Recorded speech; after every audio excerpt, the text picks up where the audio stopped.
on, guys? Adam here, Russ and Adam's Garage. I just wanted to give you a quick update on the 1967 Mustang. So there's my truck and trailer. The car is in the trailer and we're going to go inside. I'm just going to talk about what's been done to the car over the last, I don't know, what has it been, 3-4 months? So let's go inside, let's go check it out.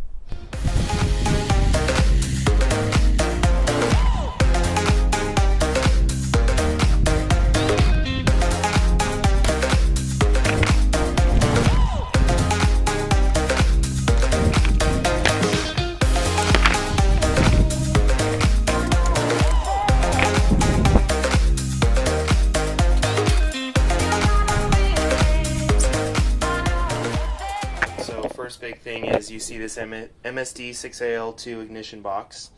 Installed that, ran all the wiring. The battery is no longer here. You can see it's now routed to the trunk. This white wire you see right here is for the two-step on the 6AL2, which I still have to install the switch for. But it does have a rev limiter now, which I have it set right now at 6,200 RPM.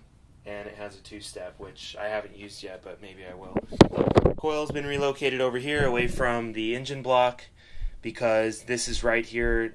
Huge heat source. That's ignition. Coil is just getting too hot, so I relocated it over here. It's got some nice fresh air that flows right through there, right through here, and through here, straight to the ignition coil and the ignition box. So that helps everything stay cool in there.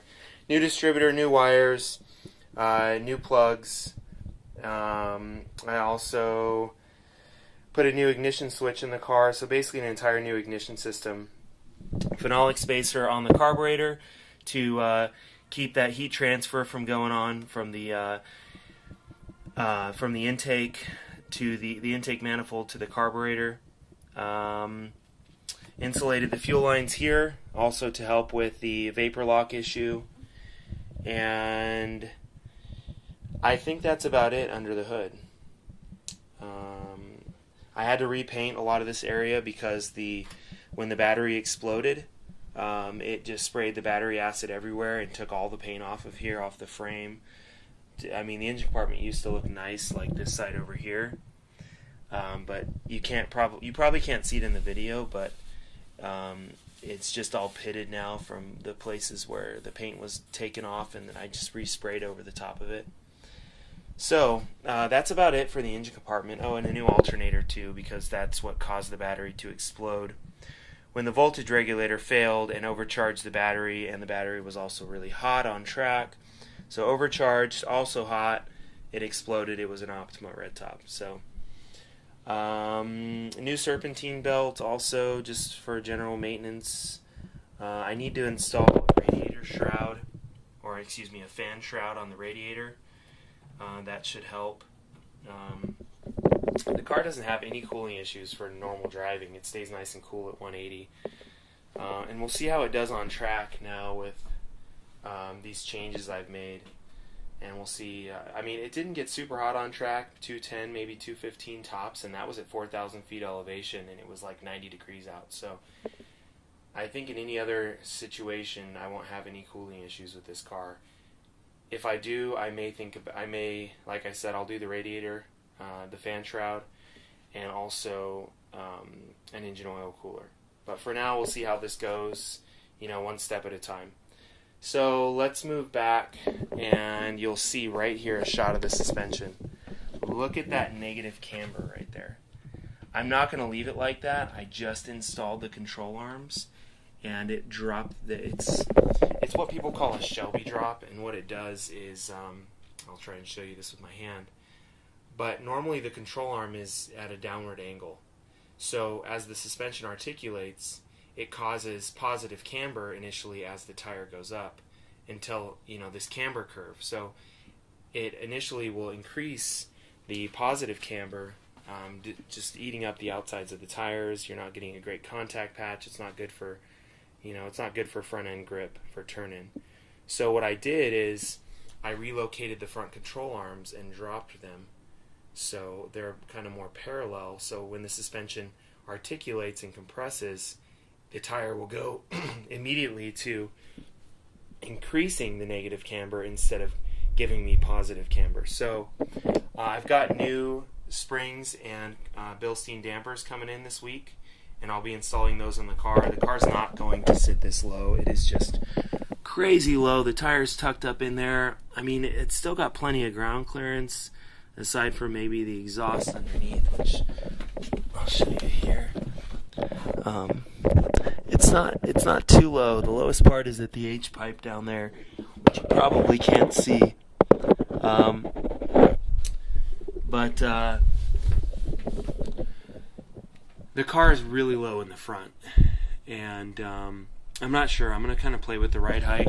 It's going out to Soul Speed Performance in Austin, Texas, and he's going to do a track alignment on the car. I'm looking for about 2 degrees of negative camber and maybe 3.5 degrees of caster and 1/16 of an inch toe out. But, you know, whatever he recommends, I'll go with that. That's the alignment specs that the company that I purchased the control arms from recommended for the track. So I've done some suspension work to this thing. There's more to come, and it's going to get in alignment finally. And the biggest change to the car, well, before we talk about the biggest change, sorry this video is longer than I wanted it to be. It's got these Corbeau seats now installed. Hopefully there's enough light in here you can see.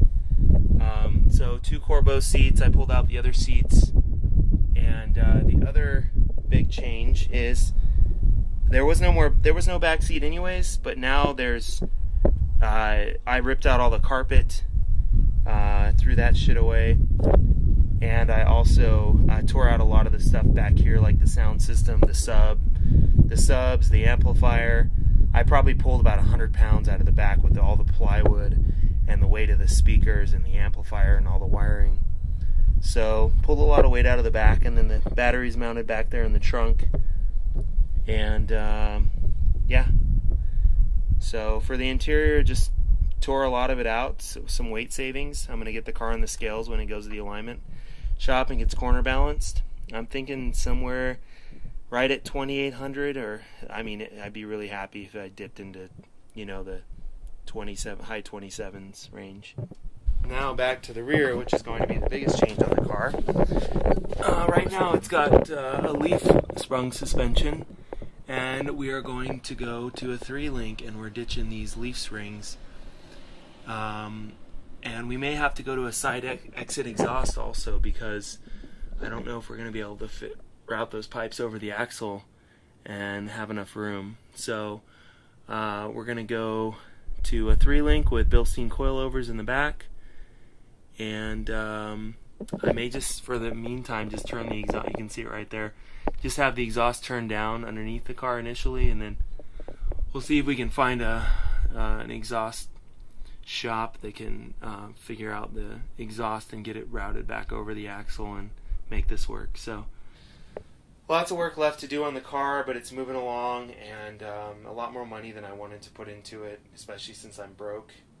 But I'm doing it all myself except for the alignment to save money, and I'm enjoying every minute of it. I love working on this car. It's been in the family since 1982.